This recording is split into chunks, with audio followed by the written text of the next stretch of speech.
Assalamualaikum warahmatullahi wabarakatuh. Perkenalkan, nama saya Ridho Prabowo, NPM 2008 26 0084. Di sini saya akan menjelaskan tugas mind map saya di blog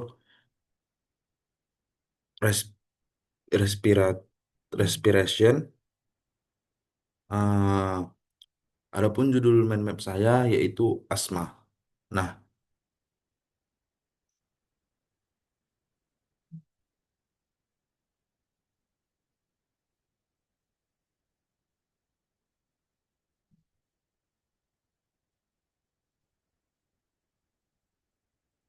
nah, asma adalah suatu penyakit inflamasi kronik jalan napas yang melibatkan berbagai sel inflamasi dan elemennya yang ditandai dengan obstruksi dan hiperaktivitas bronkus sehingga menyebabkan gejala episodik berulang namun biasanya dapat membaik secara spontan ataupun dengan pengobatan. Nah, etiologi dari asma ini dikarenakan faktor genetik dan faktor lingkungan. Adapun yaitu faktor gene- genetik. Kemudian ada alergen, kemudian infeksi saluran pernapasan, olahraga atau aktivitas yang berat, obat-obatan, dan polusi udara, kemudian adanya lingkungan kerja. Nah, untuk faktor risiko dari asma ini, yang pertama paparan polusi udara, kemudian asap rokok, faktor risiko pekerjaan, stres, atopi, dan obesitas. Nah, patofisiologi dari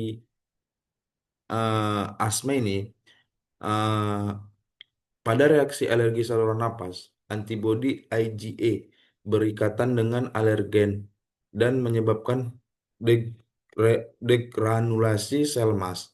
Degranulasi ini melepaskan histamin. Kemudian histamin mempersempit otot polos bronkus. Kemudian respon histamin yang berlebihan dapat menyebabkan kejang asma histamin yang merangsang, membentuk mukus dan meningkatkan permeabilitas kapiler sehingga terjadi kongesti dan pembengkakan pada ruang antara paru-paru. Organ o- Orang dengan asma memiliki respon IgA yang hipersensitivitas terhadap alergen dan mungkin lebih rentan terhadap degranulasi sel mas. Setiap kali respon inflamasi hipersensitivitas, hasil akhirnya adalah bronkospasme, pembentukan mukus, edema, dan obstruksi jalan napas. Nah, klasifikasi dari asma ini eh, ada beberapa, yaitu derajat asma. Yang pertama intermittent, bulanan, yaitu gejalanya eh, kurang dari satu kali dalam satu minggu tanpa gejala di luar serangan dan serangannya singkat. Gejala malam 2 kali sebulan. Nah, persisten ringan, gejala lebih dari satu kali dalam seminggu, tetapi kurang dari satu hari. Serangan dapat mengganggu aktivitas dan tidur. Gejala malamnya lebih dari 2 kali sebulan. Persisten sedang, gejala setiap hari, serangan mengganggu aktivitas dan tidur, membutuhkan bronkodilator setiap hari. Untuk gejala malamnya lebih dari 2 kali dalam sebulan. Persisten bersih, persisten berat, berat, kontinu, gejala terus menerus, sering memburuk, aktivitas fisik terbatas. Gejala malamnya sering.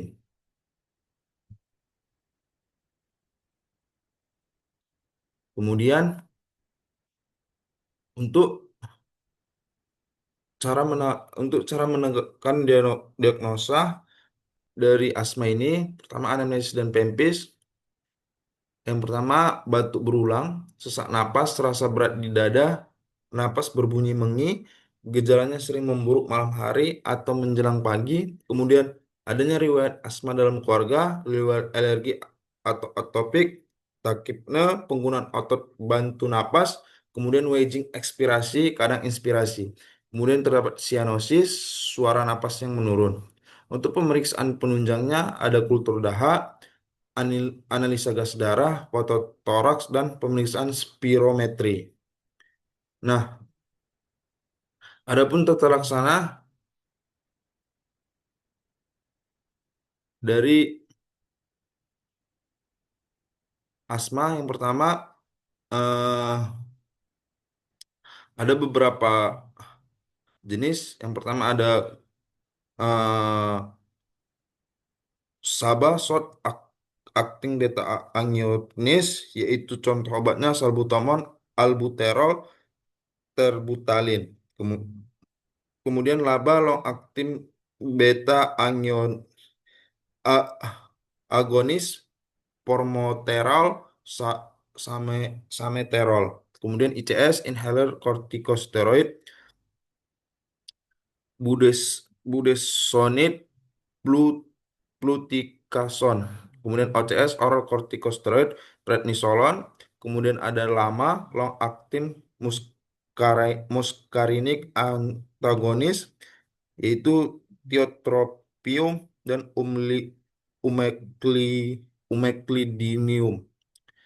Kemudian sama short acting muscarinic antagonis, ipratropium. Kemudian LTRA, leukotriene reseptor antagonis, Montelukast, dan Javier Lucas. Kemudian metil metilsatin, yaitu teopilin. Adapun efek-efeknya yang pertama ada bronkodilator, kemudian untuk labanya itu bronkodilator, untuk ICS antiinflamasi, untuk OCS antiinflamasi, kemudian untuk lama bronkodilator mengulang sekresi mukus, untuk sama bronkodilator mengurangi sekresi mukus, dan untuk LTRA antiinflamasi, dan untuk metilsatin yaitu antiinflamasi dan bronkodilator.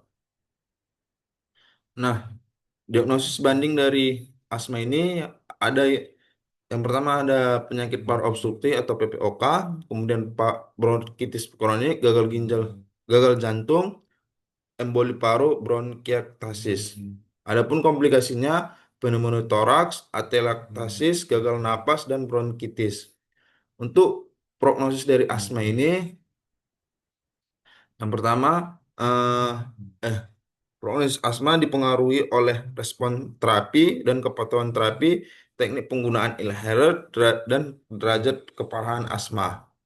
Nah, ini referensi yang saya dapatkan. Sekian dari penjelasan saya.